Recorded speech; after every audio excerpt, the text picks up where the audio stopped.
Hello students, good morning.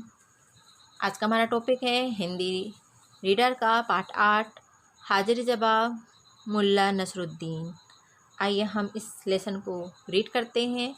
यहाँ पर कुछ पात्र दिए हुए हैं जो हमें पूरे लेसन के बीच में मिलेंगे। पहले हैं बादशाह, विद्वान, मुल्ला नसरुद्दीन, कुछ दरबारी और कुछ पहरेदार।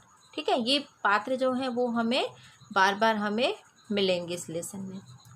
जो चलिए हम आगे रीड करेंगे। बादशाह का दरबार लगा है। बादशाह अपने मंत्रियों, विद्वानों और काजियों के साथ बैठे हैं। दरबार में चीन से दाढ़ी वाले एक विद्वान आए हैं। कहाँ से आए? दरबार से। ठीक है, विद्वान। अब यहाँ पर विद्वान कौन है, अब समझने की कोशिश करेंगे। झुक कर सलाम करते हुए बादशाह सलामत, बादशाह सलामत, मैं चीन से आया हूँ। मैंने आपके दरबारियों की बुद्धिमत्ता के बहुत से किस्से सुने हैं।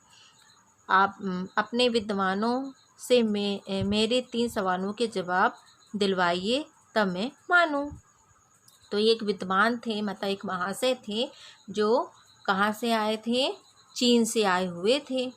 ठीक है, और इन्होंने जब दरबार में दाखिल हुए तो उन्होंने सबसे पहले बादशाह को झुककर सलाम किया और फिर उन्होंने कहा कि मैंने आपके बारे में बहुत चर्चा सुनी है। तो फिर उन्होंने फिर कहा कि मैं चर्चा तो सुना हूँ, लेकिन मैं आपकी परीक्षा लेना चाहता हूँ कि आप सही में जो जितना नाम है उतना आप हो कि नहीं। मैं आपसे 3 सवाल पूछूंगा और उसका अगर मुझे जवाब मिल गया तो मैं आपको फिर मान जाऊंगा कि आप सचमुच में बादशाह हैं। ठीक है, तो इस तरह से उन्हें अपने दरबारियों की प्रशंसा सुनकर बादशाह बहुत खुश होते हैं। मतलब उन्होंने उसकी वो भी किया, प्रशंसा भी किया और उनसे वो बहुत प्रभावित हुआ और खुश भी हुए। ठीक है, फिर दिया है बादशाह। अब कहते हैं जो मेन दरबार के जो मुखिया थे वो कहते हैं बादशाह, मेहमान के लिए बनी गद्दी की ओर इशारा करते हुए, हाँ हाँ ज़रूर तशरीफ़ रखिए, फिर प्रश्न कीजिए। विद्वान, सज्जनों आप लोग ध्यान से सुनिए, मेरे सवाल हैं। पृथ्वी का केंद्र बिंदु कहाँ है? पहला क्वेश्चन है, पृथ्वी का केंद्र बिंदु कहाँ है? आसमान में कुल कितने तारे हैं? मेरी दाढ़ी में कितने बाल हैं? ये 3 उस विद्वान ने सभी सज्जनों से क्वेश्चन किया। तो सवाल सुनकर दरबार में सन्नाटा छा जाता है। सभी दरबारी नजरें नीचे किए बैठे हैं।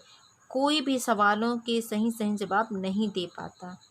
तो विद्वान हैरानी से, अरे यहाँ तो सभी चुप हैं। बादशाह सलामत, क्या आपके दरबार में मुझे सवालों के जवाब नहीं मिल पाएंगे? तो बादशाह सिर हिलाते हुए, नहीं, आपके सवालों के जवाब ज़रूर मिलेंगे। हम सभी मुल्ला नसरुद्दीन को दरबार में बुलाते हैं। मुझे पूरा यकीन है कि वे आपके सवालों के जवाब अवश्य ही देंगे और आपको मायूस नहीं लौटना पड़ेगा। पहरेदारों को हुक्म देते हुए मुल्ला नसरुद्दीन को दरबार में हाजिर किया जाए।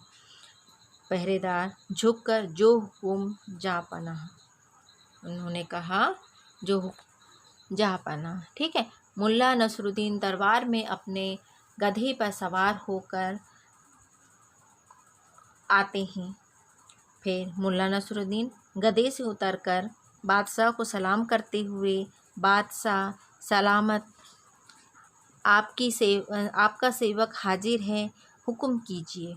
बादशाह, मुल्ला जी, ये विद्वान सुदूर चीन से आए हैं।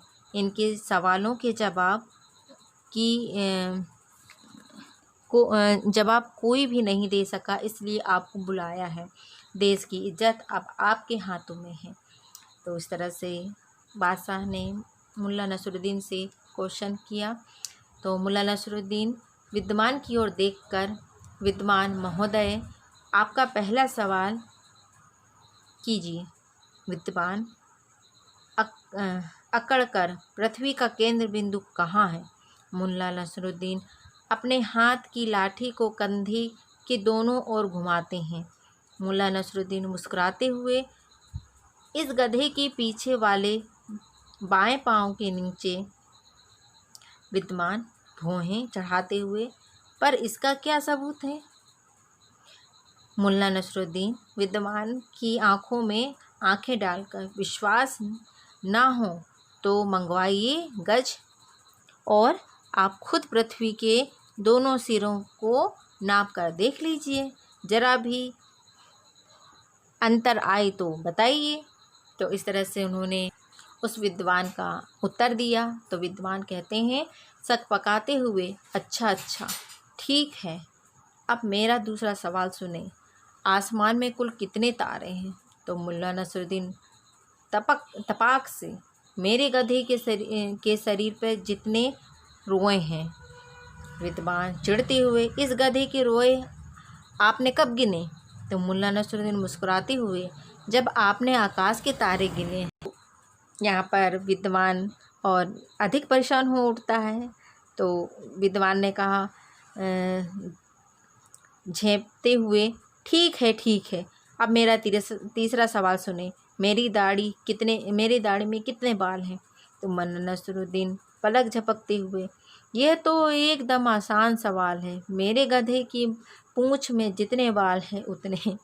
तो यहाँ पर एक उंगली उठाते हुए, ना एक भी बाल कम और ना एक भी ज़्यादा। विद्वान आंखें तरेरे हुए, लेकिन इसका क्या सबूत है?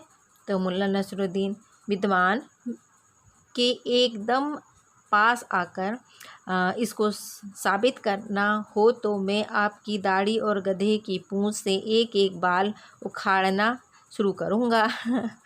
तो यह कहते कहते मुल्ला नसरुद्दीन विद्वान की दाढ़ी की ओर हाथ बढ़ाते हैं, और विद्वान कहते हैं यहाँ पर घबरा कर, नहीं, साबित करने की कोई आवश्यकता नहीं है, बस मैं हारा, आप जीते। विद्वान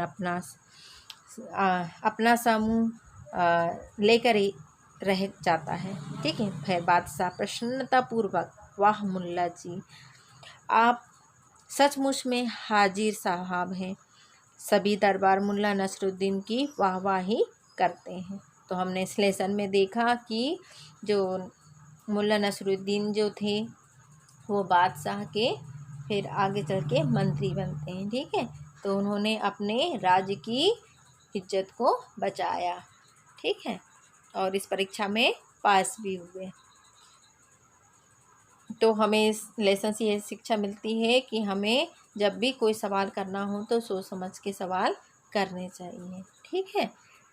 तो ये हमारा आज का टॉपिक था। हमने आज लेसन रीड किया, और इस लेसन को आप दोबारा रीड करके आएंगे। Okay, bye bye student.